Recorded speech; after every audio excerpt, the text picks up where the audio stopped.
एक लड़की हर बार किसी को मारने से पहले अपने बेसमेंट के कपाट खाली कर देती है। वो वहां लेटकर देखती है कि निशाना कितना आरामदायक होगा। रात में वो क्राइम फिल्में देखती है और लाशों से निपटने के नए तरीके सीखती है। अगर आप सोच रहे हैं कि वो किसी को क्यों मारना चाहती है, तो कारण उसके सहपाठियों की हर रोज की तंगदी है। जीवन की सबसे खूबसूरत उम्र में जब वो सिर्फ 16 की है, कुछ साथियों ने उसे लंबे समय तक प्रताड़ित किया। उसकी बेचैनी इतनी बढ़ गई कि वो अपना सर बचाने को पागल होने लगी। बाथरूम में छुपकर ही उसे कुछ पल का सुकून मिलता था, पर वे शैतान उसे छोड़ते नहीं। यहाँ तक कि स्कूल के डांस में भी वे उसे सार्वजनिक रूप से बेनकाब करने की कोशिश करते थे। कौन नजरअंदाज होकर पागल नहीं हो जाता। अन्ना अब वही डरती हुई लड़की नहीं रही। जो उस पर जुल्म करते थे, उनका बदला लेना उसकी ठानी। एक बार सुपरमार्केट में वो ब्लड क्लीनर लेने गई।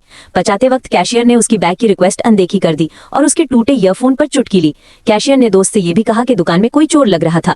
ये सब देखकर अन्ना का रक्त खौल उठा। अगर किसी ने उसकी किरकिरी की है तो उसे जवाब देना ही होगा। चूंकि कैशियर फोन पर बात करना पसंद करती थी, अन्ना ने सोचा क्यों ना उसकी फोन की वाटरप्रूफ परख कर दी जाए। फिर वो अपने पिता की कार रिपेयर शॉप गई और वहां से कुछ वाटरप्रूफ कपड़ा लेकर आई, जैसे फलसाश। वहीं उसने शानू से भी मुलाकात कर ली, जो उसके पिता के मरने के बाद से उस शॉप को खरीदना चाहती थी। अन्ना को शानू पसंद आ गया। उसने डिनर की बात मान ली और वापस आते समय खुद के लिए आइसक्रीम भी ले आई। एक खून भरी क्राइम फिल्म देखकर उसके अंदर का संताप और भी गहरा हो गया। फिर वो अपने द्वारा सजा कर रखा गया ऑब्जेक्ट बॉडी रिपेयर शॉप पहुंची और जूली को घर दिखाने का बहाना देकर बुला लिया। सब कुछ तैयारी के साथ सेट था। अन्ना ने दिन भर ऑफिस भी काम किया।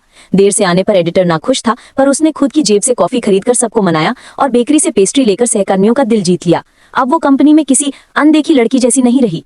पर कल वाली कंपनी के अखबार में छपी हेडलाइन ने उसे चौंका दिया।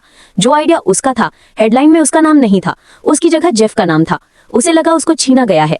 जब उसने चाय रूम में जाकर शिकायत की तो जेफ ने कहा कि हेडलाइन वही लिखता है जो टाइटलर होता है। अन्ना का नाम सिर्फ अखबार के पृष्ठ 38 पर असिस्टेंट कॉलम में दिख सकता है। ये बात अन्ना के गले नहीं उतरी। उसने गुस्से में जाना कि जेफ ने उसका हक ले लिया है और उसने कुछ करने का मन बना लिया। जब जेफ बाथरूम गया, अन्ना ने चुपके से उसकी कॉफी में कुछ मिलाया, ऐसा घटक जो कब्ज के लिए होता है और कॉफी के कड़वेपन से स्वाद छिप जाता है। लेकिन उसी वक्त छोटा सा मिजाज वाला जियाओ एन आ गया, जो पहले अन्ना के साथ डेट पर गया था। उसने मजाक किया कि अन्ना ने ब्रेड में जहर मिलाया है और पहले वो खुद चखना चाहता है। तभी जेफ हंसते हुए वापस आ गया। चाय रूम में बस जैम ब्रेड बचा था और दोनों पर जैम भी लग चुका था। माहौल कुछ अनिश्चित सा हो गया। तभी एक और औरत आई जो अगले दिन की हेडलाइन के बारे में शिकायत ले आई थी। उसने कहा कि उस इंटरव्यू में उसने अपने बेटे की फिलियलिटी बताई थी, पर अखबार ने उसे विलेन दिखा दिया। अवमानना का एहसास करते हुए उसने जेफ का बचाव किया। अन्ना थोड़ी देर के लिए पछताई और उसने जेफ को एक एंटीडोट देना चाहा, पर असफल रही। मामला बिगड़ गया। जब वो आई और बहाने बनाकर औरत को भेज दिया, जेफ बाथरूम में फंस गया और उसे खून से लथपथ पाया दिया। अन्ना के चेहरे पर खुशी थी। किसने कहा था कि उसका हक छीन लिया गया है। उस रात अन्ना ने पहली बार शानू के साथ डेट पर ज्यादा उम्मीदों के साथ तैयार होकर गई। हालांकि शुरुआत में सब अच्छा नहीं गया, पर बाद में सब ठीक हुआ और वे एक दूसरे के करीब आए। अगले दिन सुबह उसकी खुशी का पल टूट गया जब पुलिस ने हत्या के मामले में उसे पूछताछ के लिए बुलाया। अन्ना घबरा तो गई, पर जल्द शांत हो गई। अभी अरेस्ट गिरफ्तारी नहीं हुई थी, बस साधारण सहायतात्मक पूछताछ थी। पुलिस ने बताया कि पहली वारदात वाले दिन पार्क में कार्ड स्कैन करके लोग अंदर आते हैं और वे उसी दिन पार्क में कौन गया था ये देख रहे हैं। अन्ना ने सच बताया। वो उस दिन अपने पिता की अंतिम क्रिया से आई थी और रात को उसने कार से टकराकर पिता को खो दिए थे।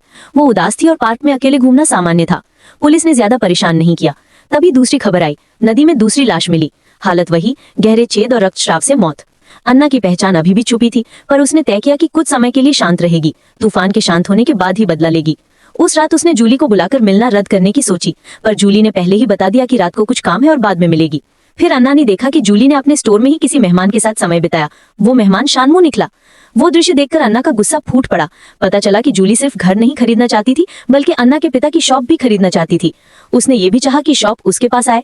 इससे अन्ना का खून उबल गया। वो दिखावा करके चली आई, पर चुपके से जूली का फोन अपने पास रख लिया और उसे जाने के बहाने बाहर निकलने दिया। फिर जूली की कार के टायरों की हवा निकाल दी। दोनों फिर मिलकर खुश थे। दोनों ने किस किया और शानमू पहले चला गया। जब जूली को फोन नहीं मिला, उसने सोचा कि भूल से उसकी दुकान में रह गया होगा। वो पेट्रोल भरवाने की कोशिश करने लगी, पर गाड़ी स्टार्ट नहीं हुई और वो अन्ना की मदद से उसी ट्रेन में बैठी जो उसकी मौत तक ले गई। अन्ना ने उसे घर दिखाने का वृत्तांत दिया और फिर उसे बेसमेंट तक ले गई। जूली झमाई हुई थी और अन्ना ने अपनी सच्ची पहचान खोल दी। उसने कहा कि उसने उन मर्दों को मारा है, पर गर्व और अहंकार भी उस पर हावी था। जूली मजबूत थी और उसने अन्ना को धक्का दे दिया।